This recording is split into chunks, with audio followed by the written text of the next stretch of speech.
லுமூற்றில் 2 ஹெலிகாப்டர்கள் விபத்தில் சிக்கிய சம்பவத்தில் ஹீரோகாப்டர் ஃபெனக் ரக ஹெலிகாப்டர் நிர்ணயிக்கப்பட்ட சரியான உயரத்தில் பறக்கவில்லை என்று அரசு மலேசிய கடற்படையின் விசாரணை குழுவின் அறிக்கையில் தெரிவிக்கப்பட்டுள்ளது.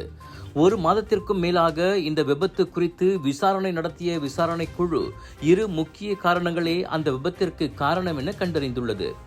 ஃபெனக் ஹெலிகாப்டர் நிர்ணயிக்கப்பட்ட உயரத்திற்கு ஏற்ப பறக்கவில்லை மற்றும் HOM AW139 ஹெலிகாப்டர் பறந்த வான்பகுதியில் ஃபெனக் ஹெலிகாப்டர் நுழைந்துள்ளது என கடற்படையின் தளபதி அட்மிரல் தான் ஸ்ரீ அப்துல் ரஹ்மான் அய்யூப் தெரிவித்தார்.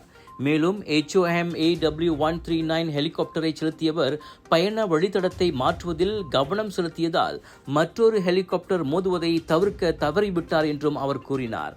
அந்த 2 ஹெலிகாப்டர்களை செலுத்தும் ஆற்றலில் கடற்படை குழுவினர் பொருத்தமாக இருந்தனர். 2 ஹெலிகாப்டர்களின் இடிபாடுகளையும் நாங்கள் முழுமையாக ஆய்வு செய்துள்ளோம். மேலும் அந்த 2 ஹெலிகாப்டர்களிலும் இயந்திர கோளாறுகள் எதுவும் இல்லை என்பது கண்டறியப்பட்டதாக அப்துல் ரஹ்மான் தெரிவித்தார்.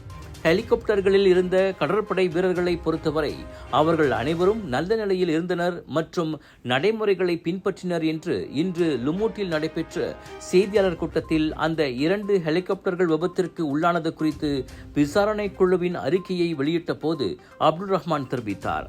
இந்த விசாரணை குழுவில் ஹெலிகாப்டர் மற்றும் அத்துறையில் பொறியியலில் நிபுணத்துவம் பெற்ற 9 கடற்படை அதிகாரிகள் இருந்தனர்.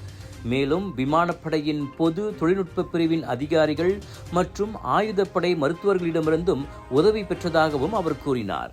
ஏப்ரல் 23ஆம் தேதியன்று கடற்படையின் 90வது ஆண்டு நிறைவு தின கொண்டாட்டத்தில் இணைந்து பறக்கும் பயணத்திற்கான 3வது ஒத்திகையை நடத்தும் போது கடற்படையின் 2 ஹெலிகாப்டர்கள் லுமூட்டில் விபத்துக்குள்ளானதில் 10 கடற்படை வீரர்கள் உயிரிழந்தனர்.